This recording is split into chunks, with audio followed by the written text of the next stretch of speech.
3 bölüm halinde hazırladığım CHP'nin Kürt siyasetine dair podcast serisinin son bölümüyle birlikteyiz. Bu bölümde 1992'de yeniden siyaset sahnesine çıkan ve uzun yıllar Deniz Baykal'ın liderliğini yaptığı CHP'den bugüne Kılıçdaroğlu'nun liderliğini yaptığı CHP'ye bakacağız. Önceki podcast'te Baykal'ın CHP Genel Sekreteriyken partisi için hazırladığı ve kamuoyunda Kürt raporu olarak bilinen raporun sonuç yazısında ezber bozan cümleler kurduğunu aktarmıştım. Örneğin demişti ki, resmi politikaların yok saydığı bu konu önyargısız bir anlayışla korkusuzca tartışılmadığı sürece toplumsal barışı sağlayacak siyasi programların ortaya çıkarılması olanaklı değildir. Bu sözleri sarf eden Deniz Baykal bizzat Kürt sorunu ifadesini de kullanmış, asimilasyona son verilmesini istemiş ve hazırladıkları raporla birlikte Kürt sorununun kapalı kapılar ardında konuşulan ve sözün belirsizliğine dayanan bulanıklığından kurtularak gün ışığına çıkmış olduğunu savunmuştu.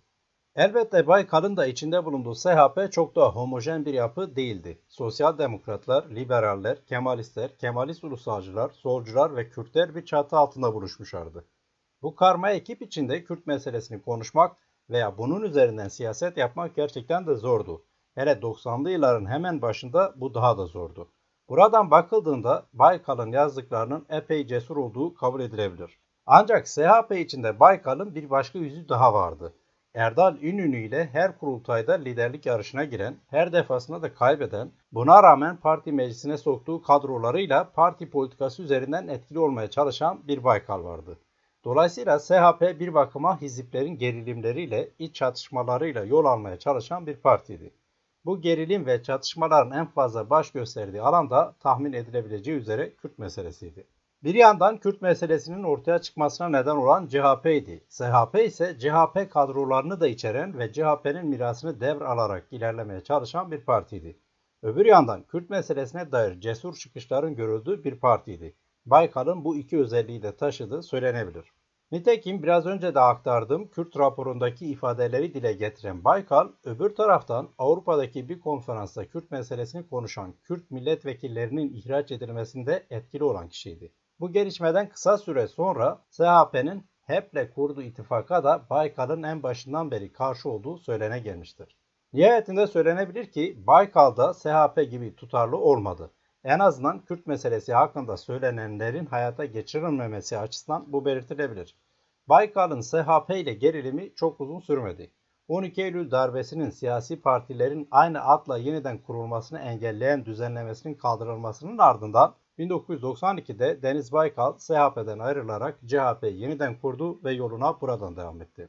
1995'te ise bu kez CHP-CHP'ye katıldı. Yani ayrılık çok da uzun sürmedi. Kürt meselesine gelince Deniz Baykal sistematik biçimde 1991 tarihli CHP raporunda söylediklerinden uzaklaştı ve söylediklerinin aksini iddia eden, bunun için siyaset yürüten ve epey sert bir muhalefet yapan biri haline geldi. Ancak hikayeyi biraz başa sarayım ve kronolojik bir hat üzerinden anlatayım. CHP ile CHP'nin birleşmesinden kısa süre sonra Aralık 1995'te seçimlere gidildi. CHP'nin seçim bildirisinde CHP'nin Kürt siyasetinin izlerini bulmak mümkündü. Örneğin Kürt sorununu biz çözeceğiz başlığının da yer aldığı bildiride OHAL ve koruculuğun kaldırılacağı vaat ediliyordu. Ayrıca şu ifadeler bildiride yer alıyordu. Şöyle deniyordu. CHP her kökenden insanımızın kendi ana dillerini daha iyi öğrenebilmelerine ve geliştirebilmelerine olanak tanınmasını, her türlü iletişim ortamından özgürce yararlanabilmelerini, kültürde çoğulculuk anlayışının ve kültürel kimliğe duyarlılığın gereği saymaktadır. Tansu Çiller'in DYP'si ile iki kez kısa süreli koalisyon ortaklığını yürüten CHP genelde muhalefette yer aldı. Özellikle 1995-2000 aralığında CHP'nin Kürt meselesinden dolayı Kürt illerinde yaşanan pek çok insan hakları ihlallerine muhalif bir tavır sergilediği söylenebilir. Birçok kere bu ihlalleri meclise taşıdığı da görülüyor. Aynı şekilde örneğin bu dönem aralığında Kürt meselesinden kaynaklı ihlallerle ilgili CHP'nin hazırladığı önemli raporlar da vardı. 1996 tarihli Tunceli raporu, 1999 tarihli Doğu ve Güneydoğu raporu, yine 1999 tarihli Demokratikleşme ve İnsan Hakları raporu ile 2000 tarihli Algan Hacaloğlu raporu bunlar arasında sayılabilir. Bu raporlarda önemli verilere yer verildiğini de söylemek lazım. Örneğin 1990'lı yılların rutini haline gelen köy yakma ve boşaltmalarla ilgili önemli rakamlara yer veriliyordu. CHP'nin 1999 tarihli Demokratikleşme ve İnsan Hakları raporunda şunlar kaydediliyordu. Bu arada 1998 tarihli Meclis Göç raporunun verileri CHP'nin bu raporunda tekrarlanıyordu. CHP'nin raporunda şöyle deniyordu. Doğu ve Güneydoğu Anadolu bölgesinde Eylül 1997 itibarıyla 3428 yerleşim yeri boşaltılmış, 400 bin yurttaş doğal yaşamlarından kopartılarak zorunlu göçe maruz kalmıştır. Bu veri ve başka pek çok hususta dikkat çekici biçimde bu göçlerin tam olarak neden kaynaklandığı aslında es geçiriyordu. Pek çok kere PKK suçlansa da örneğin korucu köylerin PKK baskısıyla boşaltıldığı belirtilse de öbür yandan mesela korucu olmayan ve sayıca daha fazla olan köylerin neden boşaltıldığı ise muğlak ifadelerle geçiştiriliyordu. Köy boşaltmaların temel nedenleri arasında abartılı güvenlik konseptine değinilmişse de durum aslında böyleydi. Bir etnik veya milli mesele olarak ya da etnopolitik bir mesele olarak Kürt meselesi CHP'nin sözü edilen bu raporlarının hiçbirinde kabul edilmiyordu. CHP'nin 1999 tarihli Doğu ve Güneydoğu raporu ile Demokratikleşme ve İnsan Hakları raporunda Kürt sorunu ibaresi geçiyordu. Sorun bu adla ifade ediliyordu. Ancak meselenin esas nedenlerine gelince CHP Cumhuriyet'in kadim resmi söylemini tekrarlıyordu. Buna göre meselenin esas nedenleri ağalık sistemi, feodalite, geri kalmışlık, bölgeler arası eşitsizlik, işsizlik vesaireydi. Ayrıca devletin yanlış politikaları da eleştirilerek örneğin insan hakları ihlalleriyle köy boşaltmaları gibi durumların terörü yeşerttiğine ve beslediğine dikkat çekiliyordu. CHP'nin raporlarında kaydedilen bir başka husus ise Kürt sorunu ile terör sorununun ayrı kategoriler olarak ele alınmasıydı. CHP'ye göre tırnak içinde aktarıyorum, Doğu ve Güneydoğu sorununun temel unsurları olan terör sorununa karşı yeni güvenlik politikalarının Kürt sorununa yönelik olarak da demokratikleşme ve bölgesel sosyoekonomik kalkınma politikalarının kararlılıkla uygulamaya konulması, ülkede sorunların kalıcı olarak aşılmasının ve iç barışın kökleşmesinin tek çıkış yoludur. Bu arada terör sorunu ve Kürt sorunu diye yapılan ayrım daha sonraları özellikle 2010 sonrasında Kürt açılımlarını yapan AKP'nin de temel söylemi haline gelecekti ve bu benzerlik tarihsel bir ilginçlik veya 2000 sonrası tedavüle konan yeni bir resmi söylem biçimi olarak da dikkate değerdir. Bunu da belirttikten sonra birkaç hususa daha dikkat çekmek isterim. CHP'nin bu raporlarında kültürel çeşitlilikten, siyasal aidiyetlerden, etnik vurgulu kimliklerden kaçınmaktan vesaire de bahsediliyordu. Yani Kürt kimliğinin kabulü etnopolitik bir çerçevede ya da milli bir çerçevede değil, kültürel bir alan dahilinde mümkün kılınıyordu. Haliyle önerilen çözüm önerileri de bu sınırlı alan dahilinde mümkün görülüyordu. Bu bana göre esasında manipülatif bir izah biçimiydi ve bugün de aynı söylemin sadece CHP tarafından değil, HDP dışındaki bütün partiler tarafından savunulduğu söylenebilir. Zira bu söylem örneğin mevzuatta hakim olan ve resmi olan her şeyi belirleyen Türklüğe halel getirmiyordu. Aksine koruyordu. Yani yeni bir şey yapılmamış oluyordu. Türkiye Türklerindi ama işte kültürel çeşitliliğimiz de bu üst kimliğin sınırları dahilinde kalmalıydı. Başka türlü bunu ifade edecek olursam, Türklükle içeriklendirilmiş, şekillendirilmiş veya tarif edilmiş ve bu şekilde anayasal hale getirilmiş siyasal vatandaşlık, yani Türkiye Cumhuriyeti vatandaşlığı, diğer etnik kimlikleri, kültürel çeşitlilikleri ve kabulleri çerçevesinde makul karşılıyordu. Yani öteden beri çizilen sınır hatırlatılıyor ve korunuyordu. CHP'nin Demokratikleşme ve İnsan Hakları raporunda geçen şu ifadeler tam da bu durumu izah ediyordu. Şöyle deniyordu. Türkiye Cumhuriyeti vatandaşlarının taşımaları gereken tek ortak kimlik resmi siyasal kimliklerdir. Yani Türkiye Cumhuriyeti vatandaşı olmalarıdır. Kürtlük ya da başka kültürel kimlikler bu üst kimlikle çatışmamalıdır. Hiçbir kültürel kimlik kendi varlık alanını, kültürel alanını aşarak kendisine kurtarılmış bir siyasal alan talebinde bulunmamalıdır.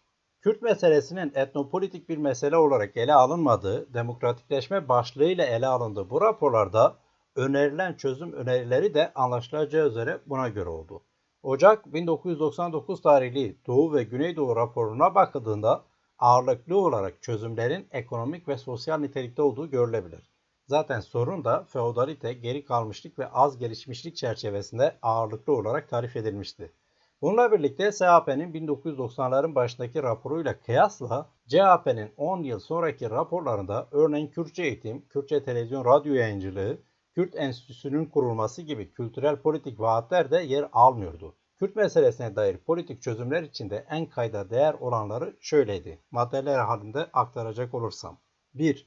Devlet olabilmenin temel koşulu tüm yurttaşların esenliğinin ve ülke sınırlarının güvenliğinin sağlanmasıdır. Sorunların silah veya şiddet kullanarak çözümü meşru değildir. Kabul edilemez, teröre ödün verilemez. 2. Ülkenin misak-ı milli ile belirlenmiş bölünmez bütünlüğü tartışma konusu yapılamaz. 3. Etnik duyarlılıklara demokratik çözüm, çok kültürlü toplumların çoğulcu demokrasinin vazgeçilmez koşuludur. Ulus devlet yapısı çoğulcu demokrasi ekseninde geliştirilmelidir. 4. Temel hak ve özgürlüklerin ihlallerine göz yumulamaz. Şiddet ve baskı kabul edilemez. Hukukun üstünlüğünden, hukuk devleti anlayışından geri adım atılamaz. 5. Katılımcı yerinden yönetim ve çoğulcu yerel demokrasi, üniter devlet yapısının engeli değildir. Demokrasimize derinlik ve güç kazandıracak olan bu yapılanma ertelenmeden gerçekleştirilmelidir. 1999 ve 2000 tarihli raporları CHP'nin 1992'den 2000'lerin başına kadarki Kürt siyasetini açıklayacak nitelikte. Ayrıca bu raporların hazırlandığı dönemde Abdullah Öcalan Türkiye'ye teslim edildi. Ardından seçimler oldu. Öcalan'ın teslim edilmesi dönemin Başbakanı Bülent Ecevit'in DSP'si için fırsat oldu her şeyden önce. CHP ise barajın altında kaldı ve meclise giremedi. Baykal bir süreliğine CHP liderliğinden ayrıldı ve yerine Altan Öğmen geldi. Öğmen ile birlikte görece daha sosyal demokrat bir siyaset izlendiği denebilir. Bu hususları belirtmişken 1999 seçimleri döneminde CHP'nin HADEP'le yakınlaşmasının da çok konuşulduğunu aktarmalıyım. Hatta Sırrı Sakık daha sonra bu dönemde Deniz Baykal'ın kendilerinden 20 milletvekili adayının ismini istediğini açıklamıştı ve bu konu epey tartışılmıştı. Ancak görünürde böyle bir ittifak olmadı.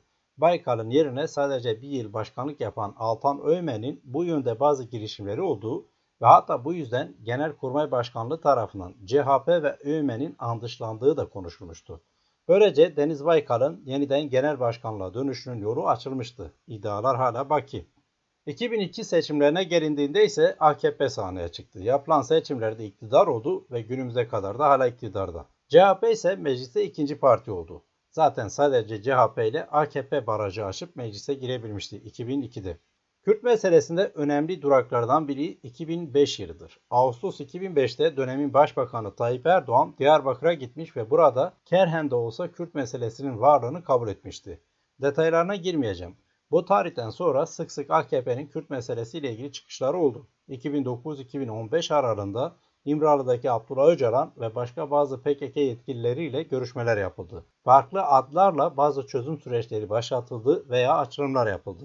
Bütün bu süreçler boyunca CHP muhalefetteydi ve takındığı tavır izlediği siyaset konumuz açısından önemlidir.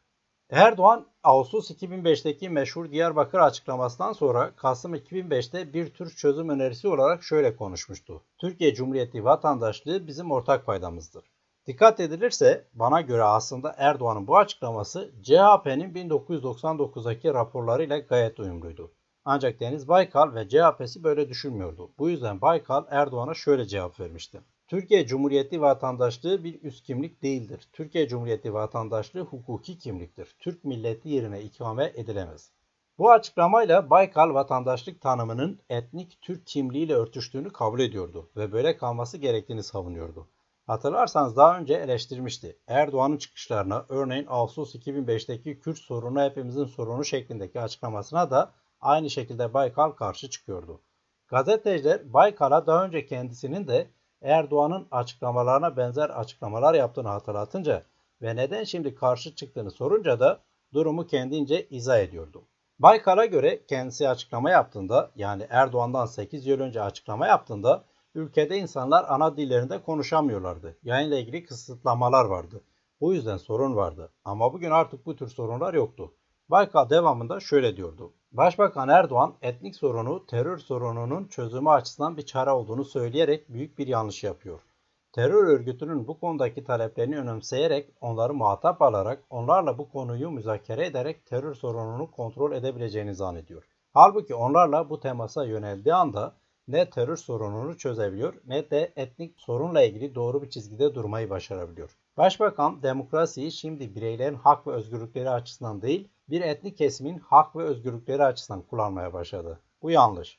Kısaca Baykal 2010'da internette kendisiyle ilgili bir kaset ifşa edilince istifa etti. AKP karşısında ana muhalefet partisi olan CHP'nin liderliğini yaptığı 2002-2010 tarihleri arasında Baykal sistematik biçimde Kürt meselesiyle ilgili geçmişteki söylem ve siyasetinden uzaklaştı, gittikçe aşırı milliyetçi bir siyasetçi profiline büründü ve CHP'nin izlediği siyaset de bu minvalde gelişti. CHP'deki ulusalcı milliyetçi siyasetçilerin ağırlığı her geçen yıl arttı ve yer yer Kürtlere yönelik ağır ithamlar içeren açıklamalar da bu siyasetçilerden geldi. Örneğin Onur Öymen'in 2009'da AKP'nin Kürt açılımına karşı Dersim katliamını savunan sözleri. Böylece CHP'li birçok isim Kürt toplumunun hafızasında travmatik biçimde yer alan bazı tarihsel vakaları yeniden canlandırıp savunmaktan geri durmadı. Bu nedenle CHP'nin Kürt illerindeki oyları da düzenli olarak azaldı ve neredeyse CHP bitme noktasına geldi. Deniz Baykal'ın CHP'sinden ve onun Kürt siyasetinden bu kadar söz etmişken Mithat Sancar'ın henüz HDP'nin eş genel başkanı değilken, muhtemelen HDP ile henüz organik bağı da yokken 2014'te El Cezire televizyonunun internet sitesi için yazdığı yazıdan bir bölüm paylaşmak istiyorum. Mithat Sancar şöyle yazmıştı. 1992'de yeniden açılan ve genel başkanlığına Deniz Baykal'ın seçildiği yeniden açılan CHP'nin en bariz özelliğini 1970'lerin geleneğinden radikal bir biçimde ayrılması oluşturur. Baykal'ın liderliğinde CHP, etnokültürel bir kimlik partisi olarak inşa edildi. 1995'ten itibaren belirginleşen bu hat üzerinde CHP, esas itibariyle kentli, laik, orta sınıf Türklerin partisi haline geldi. Laiklik ekseninde militan bir angajman ve Kürt sorununda geleneksel anlayışın sert muhafızlığı, yeniden CHP'nin ideolojik kimliğini belirleyen temel unsurlar olarak işlendi. Çözüm öneren pozitif siyaset yerine katı defansa dayalı negatif siyaset tarzını benimseyen CHP, adeta toplumsal gerçeklerle amansız bir kavgaya tutuşan hırçın bir görüntü sundu. Avrupa Birliği'ne uyum çerçevesinde çeşitli alanlarda reformların yapıldığı ve Kürt sorununda siyasal çözüm arayışlarının yoğunlaştığı 2000'li yıllarda CHP, zamanı durdurma misyonuna soyunduğu havasını yayan yaklaşım ve tutumlara daha fazla sarıldı. Parti sanki mevcut ve muhtemel açılımların önünü tıkamaya odaklanmıştı ve kriz üretim merkezi gibi çalışıyordu. Bu etnokültürel ve ideolojik kimliğe bürünmek, bu kimliğin tabanını oluşturan sosyolojiyi CHP etrafında kenetlemeyi öncelikli hedef haline getirme sonucunu da doğurdu. 1999 seçimlerindeki hezimeti bir kenara koyarsak, CHP'nin 2002 ve 2007 genel seçimleriyle 2004 ve 2009 yerel seçimlerinde aldığı oyların oranına ve en çok oy aldığı şehirlere bakıldığında bu durum açıkça görülür. Buna göre CHP %18-22 bandına sıkışmış, dayandığı sosyolojinin ve belirlediği kimliğin sınırlarına hapsolmuştur. Kimlik bilincinin ve siyasal dinamizmin yoğun olduğu Kürt illerinden neredeyse silinmiş, muhafazakar kimliğin belirgin olduğu Anadolu şehirlerinde de etkisizleşmiştir. Bu yapısıyla Kürtlerin kolektif hafızasında travmatik yeri bulunan tek parti döneminin zihniyetini ve pratiklerini yeniden hatırlatan CHP, birkaç yıl önce başlayan kopuşu en dip noktalara taşıdı. Mithat Sancar'ın bu değerlendirmelerden sonra şimdi gelelim Kemal Kılıçdaroğlu'nun CHP'sine. Baykal kaset skandalından sonra istifa etmek zorunda kalınca yerine Kemal Kılıçdaroğlu seçildi. Kılıçdaroğlu'nun CHP Genel Başkanlığı'na geldiği dönemde AKP Demokratik Açılım, Milli Birlik Projesi, Kürt Açılımı, Çözüm Süreci gibi adlarla Kürt meselesinin çözümü konusunda bazı girişimlerde bulunuyordu. 2009-2015 aralığında bu tür girişimler epey tartışıldı, konuşuldu. CHP'nin bu dönemdeki tavrına bakıldığında bir yandan Baykal döneminden kalan katı karşıt muhalefet, öbür yandan da daha esnek ve hatta zaman zaman eleştiriler olmakla birlikte AKP'nin girişimlerine destek veren bir muhalefet görülebilir. Bu durumun en açık görüldüğü dönem 2013'teki çözüm süreciydi. Erdoğan, İmralı ile yani Abdullah Öcalan ile görüşmelerin olduğunu ve böylece yeni bir çözüm sürecini başlattıklarını açıkladıktan kısa süre sonra Ocak 2013'te Kılıçdaroğlu şu açıklama yaptı. Biz geçmişteki bütün hatalara karşın AKP'ye yeni bir kredi açıyoruz. Çözün sorunu. Kılıçdaroğlu'nun bu açıklaması toplumda Kürt meselesinin çözümüne dair büyük umutlar yaratan ancak daha sonra akamete uğrayan çözüm sürecine destek olarak yorumlanabilir. Ancak Kılıçdaroğlu'nun elbette şerhleri vardı. Bunu da sık sık dilendirdi. Örneğin biraz önce aktardığım konuşmasının devamında şöyle demişti. Yani AKP'ye kredi açarken şu şartları ileri sürüyordu Kılıçdaroğlu. 1. Samimi ve dürüst olacaksınız. 2. Gizli, kişisel bir ajandanız olmayacak. 3. Millete izah edemeyeceğiniz angajmanlara girmeyeceksiniz. 4. Ana muhalefet partisine veya millete bilgi vereceksiniz. Kemal Kılıçdaroğlu'nun izlediği siyasetin aksi yönde bazı sesler de vardı CHP'nin içinde ve işte bunlar Deniz Baykal'ın izleriydi. Örneğin Birgül Ayman Güler meclisteki çözüm süreci tartışmaları sırasında şu ırkçı sözleri sarf etmişti. Kürt milliyetçiliğini bana ilericilik ve bağımsızlıkçılık diye yuturamazsınız. Türk ulusuyla Kürt milliyetini eşit eşdeğerde gördüremezsiniz. CHP içindeki gerilim zamanla Kılıçdaroğlu'nun otoritesini kurmasıyla epey azaldı denebilir. Bu arada elbette bu gerilim sadece Kürt meselesi üzerinden yürümüyordu. Daha pek çok konuda da benzer ayrışmalar oluyordu. Mesela Kılıçdaroğlu'nun CHP'yi Baykal'ın aksine örneğin dindar, sol ve Kürt çevrelerine açık hale getirme çabaları ile ilgili de gerilimler vardı.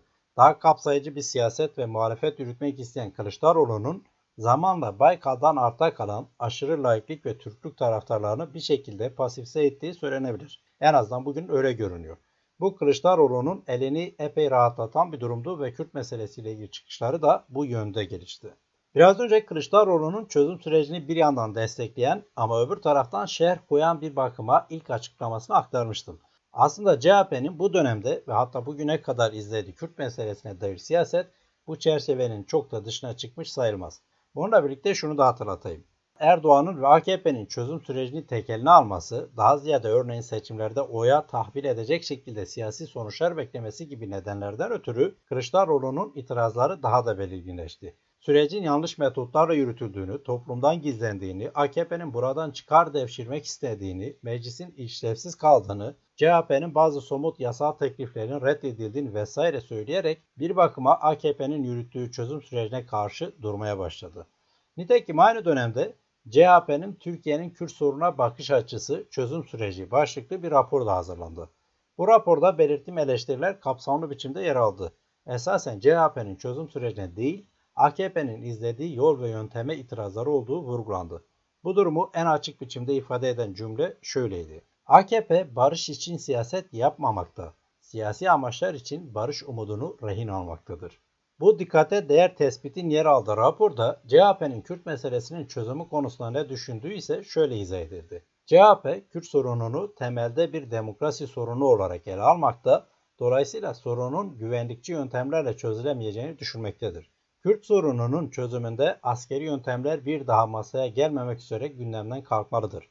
CHP, Kürt sorununun tüm boyutlarıyla kalıcı olarak çözülmesini, şiddetin bir yöntem olmaktan çıkarılmasını ve kalıcı barışı Türkiye'nin önündeki en temel siyasi önceliklerden biri kabul etmektedir. Bu ve benzeri birçok tespitin yapıldığı raporda CHP'nin çözüm modelinin ana ayakları nedir başlığı altında şu hususlar sıralandı. Maddeler halinde aktarayım. 1. Türkiye'nin demokrasi ve insan hakları standartlarını geliştirecek, Kürt sorununun yasal boyutlarını çözecek, tam demokrasi ve eşit vatandaşlık yolunda ciddi ilerleme kaydedilmesini sağlayacak yasal adımların vakit geçirilmeden atılması. 2. Türkiye Büyük Millet Meclisi'nde siyasi partilerin katılımıyla bir toplumsal mutabakat komisyonu kurulması. Temel zemin ve uzlaşma mekanizması olan Toplumsal Mutabakat Komisyonu ayrıca ortak akıl heyetine de görevler verecektir. 3. Ortak akıl heyeti temelde mecliste temsil edilmeyen kesimlerin, sivil toplum örgütlerinin, sendikalar ve meslek odalarının süreçle ilgili düşüncelerini toplumsal mutabakat heyetine aktaracağı ana mekanizma olarak çalışacak ve barışın toplumsallaşmasına katkı sunacaktır. 4. Gerçekleri Araştırma Komisyonu. CHP'nin çözüm modelinde geçmiş travmaların yaralarının sarılması için Türkiye'nin Kürt sorununun özgün dinamiklerini dikkate alan meclis zemininde bir Gerçekleri Araştırma Komisyonu kurulacaktır. 5. AKP kontrolünde yürütülen İmralı görüşmeleri sorunu çözmekten ziyade derinleştiriyor. Çeşitli diplomatik görüşmeler meclisten rol çalınmadığı sürece yapılabilir. 6. Demokratik toplumun gereği olarak PKK silahsızlanmalıdır. Örgüt üyelerinin silah bıraktıktan sonra toplumsal yaşama yeniden katılabilmesi için gerekli yasal ve idari düzenlemeler yapılmalıdır. CHP'nin çözüm süreciyle ilgili raporu bu tür çözüm maddelerini barındırıyordu. Yani şayet çözüm sürecini CHP yürütseydi bu şekilde davranacağını deklare ediyordu. Nihayetinde 2015'e gelindiğinde çözüm süreci akamete uğradı. Özellikle AKP'nin tek başına iktidar olabilmesi için gerekli olan çoğunluğu ilk kez kaybettiği 7 Haziran 2015'teki seçimler bu konuda millat kabul edilebilir. Sonrasında hiçbir şey eskisi gibi olmadı. Bazı görüşlere göre 1990'lı yıllara geri dönüldü, bazılarına göre ise daha beter bile oldu. Son 8 yıldır hepimiz içinde yaşıyoruz ve neler olup bittiğini biliyoruz. Yeniden yaşanan çatışmalı dönem ve AKP'nin geleneksel devlet siyasetine dönüş yapması, demokrasi, hukuk ve insan hakları alanında katmerleşen ihlallerin sürmesi demekti. Bütün bunlar karşısında CHP genelde muhalif bir duruş sergiledi. Bu muhalefet Kürt meselesi için de geçerli kabul edilebilir. Öncelikle CHP olup bitenlerden AKP'yi sorumlu tutuyor ve bu noktada özellikle çözüm süreciyle ilgili o dönem yaptıkları eleştirilerin haklı çıktığını belirtiyor. Bu konuda CHP haklı sayılabilir. Ancak bu dönem aynı zamanda iktidar blokunda bulunan AKP'nin MHP ile birlikte milliyetçiliği iyiden iyiye tırmandırdığı bir dönem. Haliyle bu bloka göre Kürt meselesi diye bir şey yok. Varsa da çözüldü gitti. Bu söylem karşısında CHP'nin muhalefet etmesi epey zorlaştı.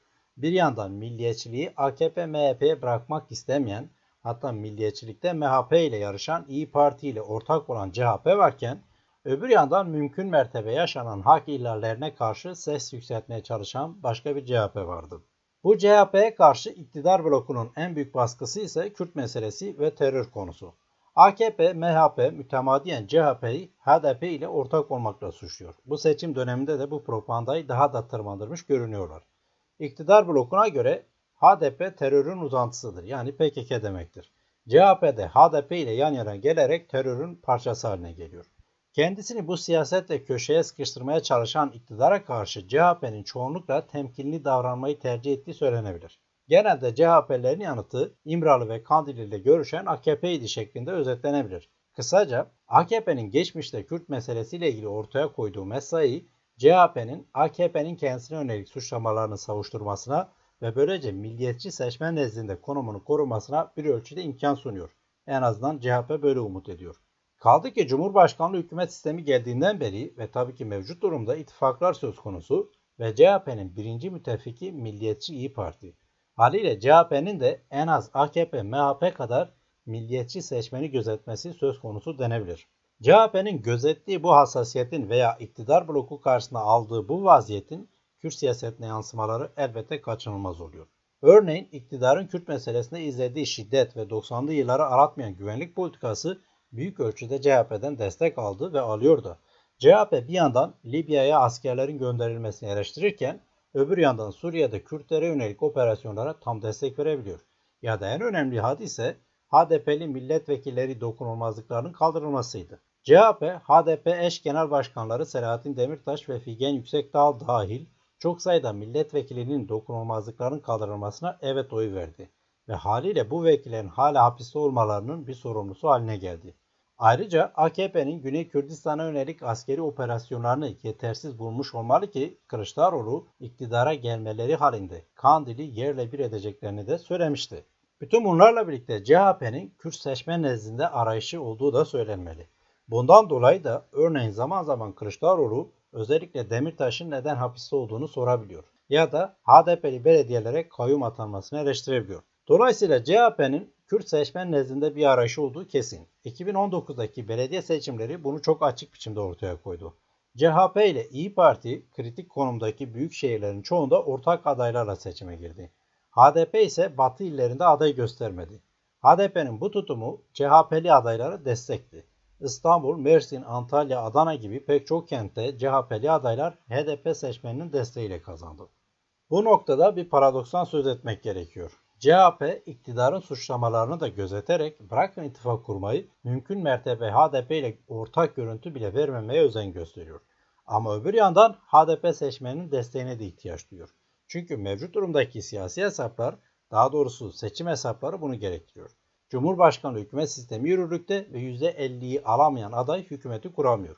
CHP'nin AKP'yi iktidardan düşürmek ve parlamenter sisteme geri dönmek gibi öncelikli amaçları var. Ancak CHP'nin ve ortağı İyi Parti'nin oyları bu hedefe varılmasını mümkün kılacak gibi görünmüyor. Bu nedenle HDP seçmenine ihtiyaç duyuluyor. Öte yandan HDP de CHP ile aslında benzer bir hedefe sahip. Yani parlamenter sisteme geri dönülmesini istiyor.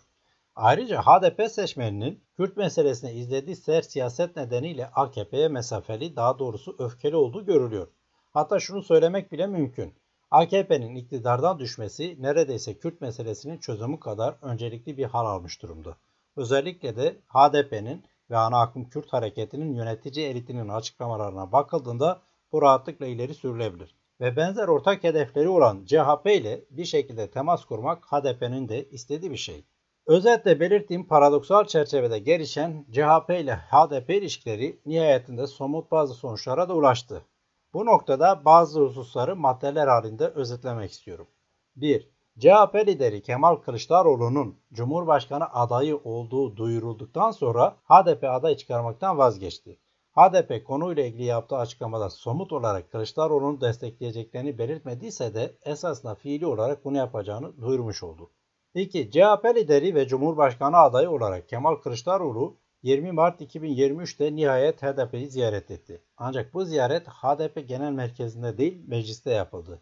HDP'li yetkililer kendileri böyle olmasını istediklerini açıkladılar bu arada. 3. CHP-HDP görüşmesinde örneğin Kürt meselesiyle ilgili bir pazarlığın yapılıp yapılmadığını veya bazı hususların müzakere edilip edilmediğini bilmiyoruz. Kamuoyuna yansıyan görüntü bu tür şeylerin söz konusu olmadığı yönünde. Şayet böyle bir şey olmuşsa da açıklanmadı. Ancak görüşmenin ardından Kılıçdaroğlu Kürt meselesiyle ilgili nasıl bir yol haritasına sahip olduğunu açıkladı. 4. Kılıçdaroğlu her şeyden önce meclisin çözüm adresi olduğuna dair bir kez daha net mesaj verdi. HDP'li yetkililer de bu konuda mutabık olduklarını deklare ettiler bu arada. Aslında Kılıçdaroğlu ilk kez bunu söylemiyordu. Nitekim Kılıçdaroğlu ve partisi daha 2013'teki çözüm süreci döneminde de benzer mesajlar vermişti. Sonraları da. 5. Kılıçdaroğlu meclis çatısı altında çözülebileceğini söylediği Kürt meselesi hakkındaki reçete için de partisinin beyannamesini işaret etti. Bu beyannamede ise tam olarak şöyle yazılıyor. Başta Kürt sorunu olmak üzere tüm toplumsal sorunlarımız demokrasi temelinde ve Türkiye Büyük Millet Meclisi'nin öncülüğünde çözülecek. Türkiye'nin bağımsızlığı, demokrasisi ve üniter yapısı güçlendirilecektir. Ayrıca bu beyannamede AKP'nin HDP'li belediyelere yönelik gasp uygulaması olan kayyumlara son verileceği de belirtiliyor. Muhtemelen CHP ile Kılıçdaroğlu'nun tek somut vaadi olarak bu hususa işaret edilebilir. Bunun dışında CHP'nin Kürt meselesinin çözümü için somut olarak bir yol haritasına sahip olduğunu söylemek zor. Son derece genel geçer başlıklar var ve anlaşıldığı kadarıyla demokratikleşme çabaları kapsamında bu soruna çözüm bulunması temel yaklaşım olarak belirlenmiş durumda. Ki zaten HDP'nin Kemal Kılıçdaroğlu'na desteği de bu demokratikleşme beklentileriyle bağlantılıdır. Yani HDP'liler de demokratikleşme programı uygulamasını ve bu başlık altında Kürt meselesine çözüm getirmesini umdukları Kılıçdaroğlu'nu destekleyecekler. Peki bu nasıl olacak? Bunu bekleyip göreceğiz. 6. Kılıçdaroğlu'nun meclisteki HDP ziyareti sırasında meclis tutanaklarına Kürtçenin X dil ya da anlaşılmayan dil şeklinde yazılması hususu da gündeme geldi. Kılıçdaroğlu bunun bir ayıp olduğunu, zaten devlet kanalında Kürtçe yayın yapıldığını söyledi. Bu durumda örneğin ana dilde eğitim hakkı gibi temel bazı konularda herhangi bir mesajı veya bu hakla ilgili herhangi bir siyasetli söylemi, programı bulunmayan CHP'nin Kürt diliyle ilgili mesaisi muhtemelen Kılıçdaroğlu'nun da işaret ettiği üzere sınırlı olacak. Bunun da zaten yasal olarak AKP döneminde kabul edilmiş olan bazı düzenlemelerle ilgili pratikte karşılaşılan zorlukların veya keyfiliğin ortadan kaldırılması çerçevesinde olacağını söylemek mümkün. 7. CHP'nin Kürt seçmene yönelik bir diğer mesajının da hapisteki HDP'li siyasetçilerle ilgili olduğu söylenebilir. Ki bunun en güçlü argüman olarak ileri sürüldüğü de kaydedilebilir. Örneğin Kılıçdaroğlu pek çok kere Selahattin Demirtaş'ın haksız yere hapiste tutulduğunu söyledi. Bu arada Demirtaş ve arkadaşlarını hapse götüren yolu döşeyenler arasında Kılıçdaroğlu ve partisi de bulunuyor. Anayasaya aykırı olmasına rağmen dokunulmazlıkların kaldırılmasına evet diyeceklerini açıklayan da Kılıçdaroğlu'ydu. AKP-MHP ittifakının Demirtaş ve arkadaşlarına yönelik terörize edici açıklamalarına karşılık Kemal Kılıçdaroğlu Avrupa İnsan Hakları Mahkemesi'nin Demirtaş hakkındaki kararıyla hareket ediyor. Zira mahkeme Demirtaş'ın siyasi nedenlerle hapsedildiğine ve derhal serbest bırakılması gerektiğini hükmetmişti. Ve buna rağmen bizzat Erdoğan defalarca bırakılmayacağını söyledi. Bu durumda Kılıçdaroğlu'nun Demirtaş'ı öne çıkararak Kürt seçmene seslenmesi için Avrupa İnsan Hakları Mahkemesi kararından dolayı eli rahat. Demirtaş'ın pek çok HDP'liden daha açık biçimde kendisini desteklemesi de Kılıçdaroğlu için ayrı bir avantaj sağlıyor. 8. Anketlere göre Kılıçdaroğlu Erdoğan'ı koltuğundan edecek gibi görünüyor. Bu Kılıçdaroğlu'nun seçim stratejisiyle de ilgilidir. AKP'den kopmuş kadroların kurduğu partiler, Muhafazakar Saadet Partisi, ırkçılıkta MHP ile yarışan İyi Parti ile açıktan ittifak kuran Kılıçdaroğlu ve partisi bu benzemezlerin koalisyonunu Erdoğan karşıtlığı üzerinden mümkün kılabildi. Hepsinin ortak gayesi Erdoğan'dan kurtulmak. Bu arada elbette ekonomik, hukuki, sosyal, diplomatik vesaire alanlarda yaşanan ve derinleşen krizler konusunda da bu partilerin en azından asgari bir ortaklıklarının olduğunu söylemek gerekiyor. Bu konuda da yayınlanmış deklarasyonları var. Ancak en temel hedef Erdoğan'ın devrilmesi ve parlamenter sisteme dönüş. 9. Kılıçdaroğlu ve partisi için temel öncelik olan bu iki konu, yani Erdoğan'dan kurtulma ve parlamenter sisteme geri dönüş konuları, HDP ve onun yerine seçime girecek olan Yeşil Sol Parti için de benzer bir öneme sahip. Bu ortaklık zemini CHP ile HDP'nin bir araya gelmesini mümkün kılıyor. Ancak bu konu tek başına Kürt meselesini çözmeye yetmiyor ya da bu sistemin çözüme nasıl bir etkisi olacağına dair net bir husus bulunmuyor. Eskiden de parlamenter sistem vardı örneğin ve Kürt meselesi çözülemedi. Yeni dönemde nasıl olacak? Daha önce belirttiğim gibi CHP'nin bazı iddiaları var ve bekleyip göreceğiz. 10. CHP, HDP seçmeninin AKP'ye olan öfkesini biliyor ve esasında bunun üzerinden hesap yaptığı söylenebilir. Yani HDP ile ortaklık kurmadan seçmeninin desteğini almak. Mevcut durumda CHP'nin Kürt siyasetinin bu şekilde kurgulandığı ileri sürülebilir. Bu bir tür tırnak içinde mecburiyet stratejisi olarak da ifade edilebilir. Yani CHP diyor ki bize oy vermezseniz AKP sizi daha çok dövecek. Kürt seçmene verilen esas mesaj bu aslında ve bunun yanı sıra zaten bahsettiğim üzere bazı konularda da çözüm vaatlerinde bulunuyor. Kayyumlara son verilmesi, Demirtaş ve arkadaşlarının bırakılması, Kürtçenin X dil olarak kaydedilmesine son verilmesi ve Kürt meselesini hiçbir şekilde etnik ya da milli bir çerçevede ele almayan bir demokratikleşme planı. Mevcut durumda CHP'nin Kürt seçmene, daha doğrusu HDP'nin seçmenine yönelik bu planında başarılı olduğu da kaydedilebilir. Bu kapsamda özellikle bir hususu tekrar belirtmek isterim. Bence Kılıçdaroğlu'nun Kürt sorunuyla ilgili yeni açıklamaları aslında Erdoğan'ın geçmişteki açıklamalarından ve yaptıklarından çok daha yetersiz ve zayıf. Ancak buna rağmen Kılıçdaroğlu'nun Kürt camiasından memnuniyet yaratması AKP'nin 2015'ten sonra izlediği sert siyasetin yarattığı öfkeden kaynaklanıyor. Çünkü AKP neredeyse Kürtler için siyaseti olanaksız hale getirmiş durumda. Buna karşın Kılıçdaroğlu hem yeni bir nefes sunuyor gibi hem de iktidarın çözümsüzlüğe mahkum ettiği Kürt meselesinin yeniden konuşulmasına imkan sunuyor. İşte bu nedenle Kılıçdaroğlu geçmişteki Erdoğan'a göre çok daha az şeyler söylemesine rağmen Kürt camiasından destek bulabiliyor. Ancak buna rağmen sözünü ettiğim bütün plan ve siyaseti çerçevesinde CHP'nin bu haliyle Kürt seçmenden nasıl bir tepki alacağını kestirmek zor.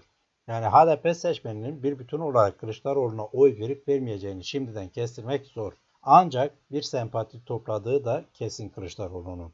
11. Eldeki verilere ve program ve beyannamesine bakılırsa CHP'nin Kürt meselesinin çözümünü en fazla demokrasi ve insan hakları çerçevesinde kurgulayacağı, bu meselenin en önemli nedeni olarak klasik az gelişmişlik ve geri kalmışlık tezlerine başvuracağı ve buna uygun sosyoekonomik çözümler sunacağı belirtilebilir. Yani yine meselenin etnik, milli, politik yönüne pek girilmeyecek gibi. 12. Bu bölümü de toparlayacak olursam şu özeti yapabilirim. Kürt meselesine yaklaşımı itibariyle Kılıçdaroğlu'nun CHP'si 1990'ların başındaki SHP'nin epey gerisinde. Hatta 1999'daki Deniz Baykal'ın CHP'sinin bile gerisinde olduğu ileri sürülebilir. Ancak 2000 sonrası Baykal'ın CHP'sinin pozitif anlamda ötesine geçebilmiş durumda. Ana önceliği şimdilik Kürt meselesinin çözümü değil CHP'nin. Önümüzde bir seçim var ve önceliğini Erdoğan'dan kurtulmuş bir Türkiye'de parlamenter sisteme yeniden dönüş olarak belirleyen Kılıçdaroğlu'nun da Kürt seçmeninin desteğine ihtiyacı var. Kürt seçmenini konsolide eden HDP, Kılıçdaroğlu'na ihtiyacı olan desteği verdi. Sonuç ne mi olacak? Hep birlikte göreceğiz.